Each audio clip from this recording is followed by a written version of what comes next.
Record. Hello, this is Shadow Company. This is the Shadow Company project. This is the Tinder company that we're doing. My name is Cosme, and I'm doing mission statement and company overview. My name is Lily Burns, and I'm going to be presenting the competitor analysis. Hi, my name is Gladys. I'm going to be presenting Tinder's financial information. Hi, my name is Stephen May. I'm going to be presenting Tinder's business strategies. Hi, my name is Yasmine Ali. I'm going to be presenting recommendations.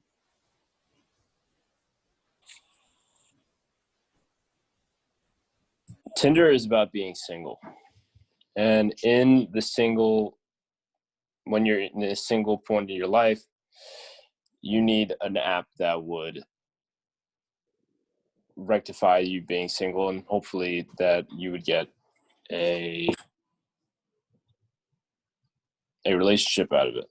Tinder's mission statement is: Tinder makes being single more fun and rewarding by connecting people who may not otherwise meet in real life.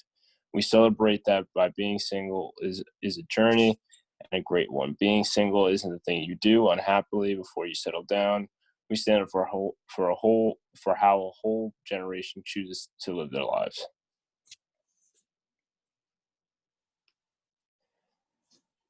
So Tinder was started back in 2012 by Justin Mastine and Rashawn Rad. They met in USC in 2004 in a math class, talking about what apps they should design or what they should be talking about.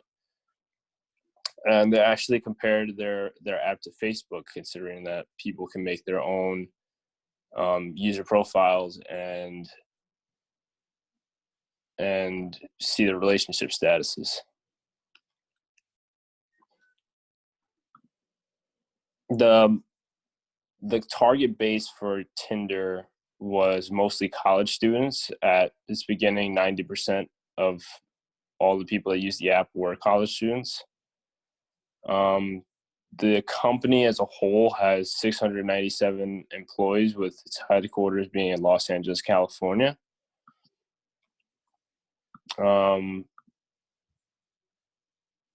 Tinder now in 2020 is a company that is worldwide with access to 190 countries and with a wide variety of age groups.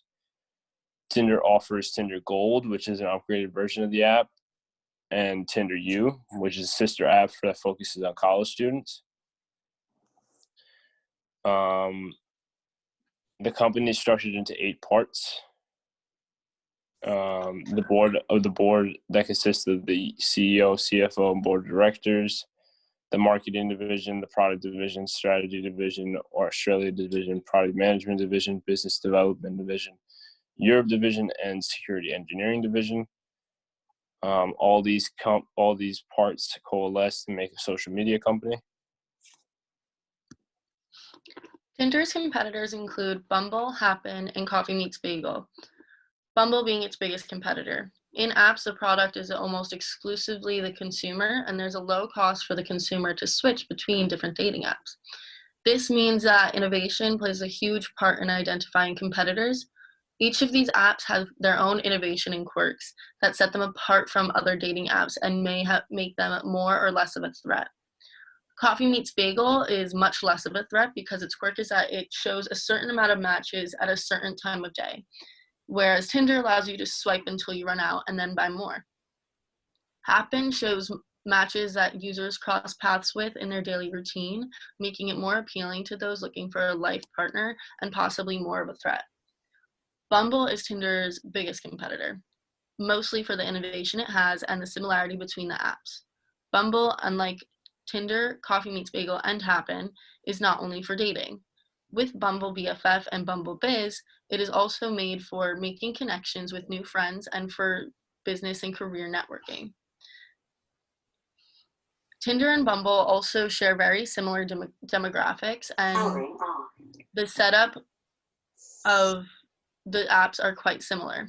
Both try to cater to not only young adults, but also the college crowd. Tinder through Tinder U and Bumble through their Bumble Honey Ambassador program. Bumble's ambassador program also makes them more of a threat because they are able to create more of an outreach through the ambassadors they have. This, Bumble's message of empowerment and its similarities in demographic and setup to Tinder make Bumble Tinder's biggest threat.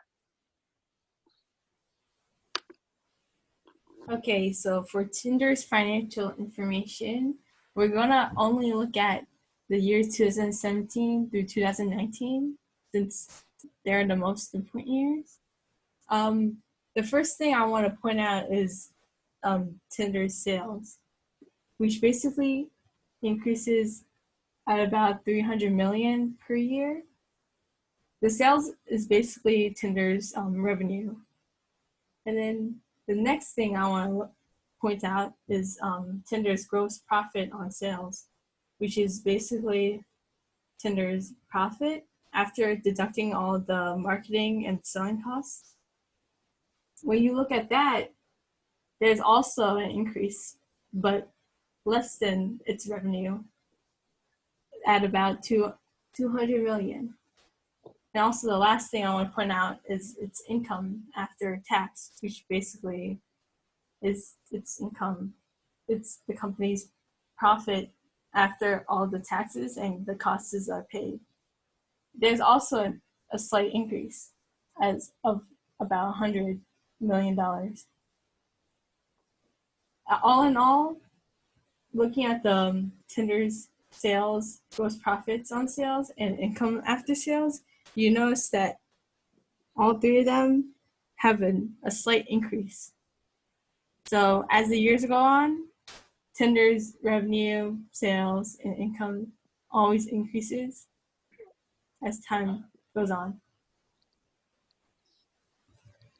Looking at Tinder's stock prices, you notice there are three tiers. There's a 0% tier, there's a 22% tier, and there's a 15% tier.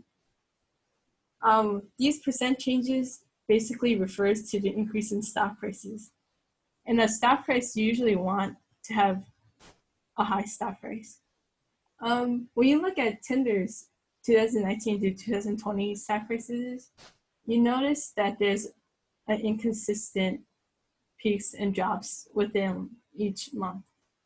And also, you also notice that Tinder's stock prices goes at a zigzag rate. It's never linear, it's never exponential. So basically, Tinder's stock prices is very irregular. You don't know its outcome every month, and it never goes at a steady rate. So some business strategies that Tinder implements first includes partnerships. So Tinder partners up with other companies such as Facebook and Google in order to increase users. So for Facebook, you're allowed to create your Tinder account with your Facebook information, and you can also see who's using Facebook.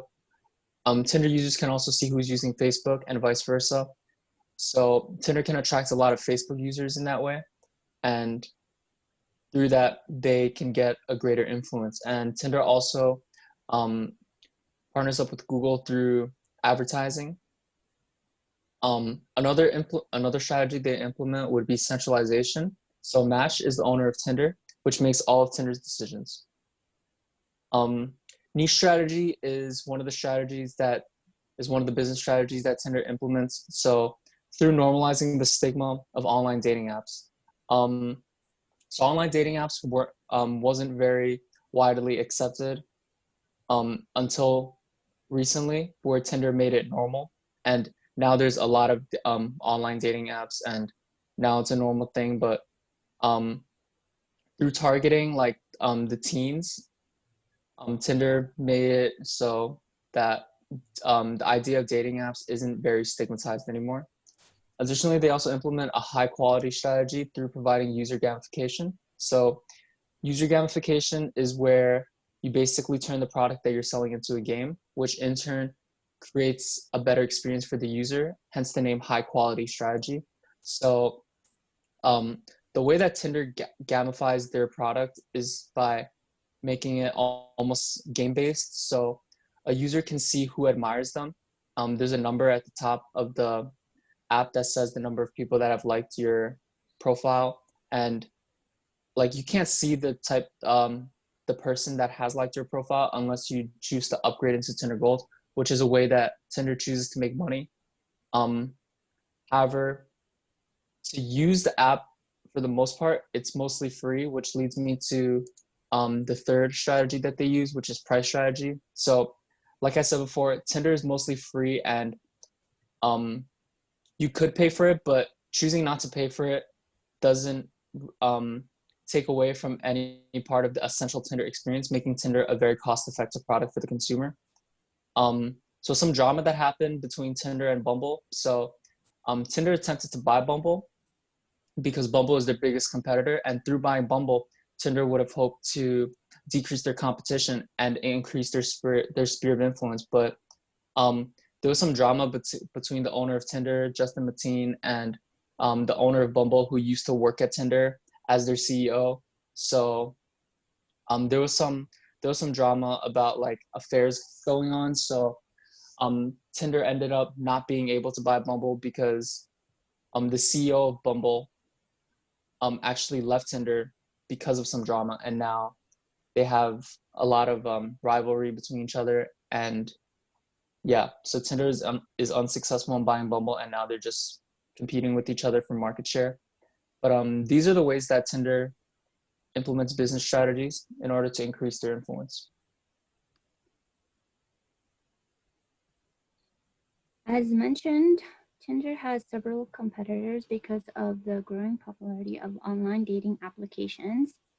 While Tinder was one of the first to successfully enter the online dating market, they should secure their spot by constantly updating their software and removing any outdated features to improve their user experience. Also, adding innovative and popular product features to the app will help them stay on top. Tinder should also think about implementing face recognition technology in order to help eliminate any incidents of catfishing, which is very common to today's online dating world, and to improve matching opportunities. Tinder is largely urban oriented. They should consider marketing their app into rural areas as well as in places around the world where Tinder is unfamiliar. Tinder is currently spread over in 190 countries and available in over 40 languages. The more users involved in the app, the more dating options available to users. Continuing to expand the app across the world will not only increase the overall popularity of the app, but secure their spot in an emerging competitive market. In addition to expanding their brand, Tinder should also offer incentives to new users, such as free trials to premium plans within the app.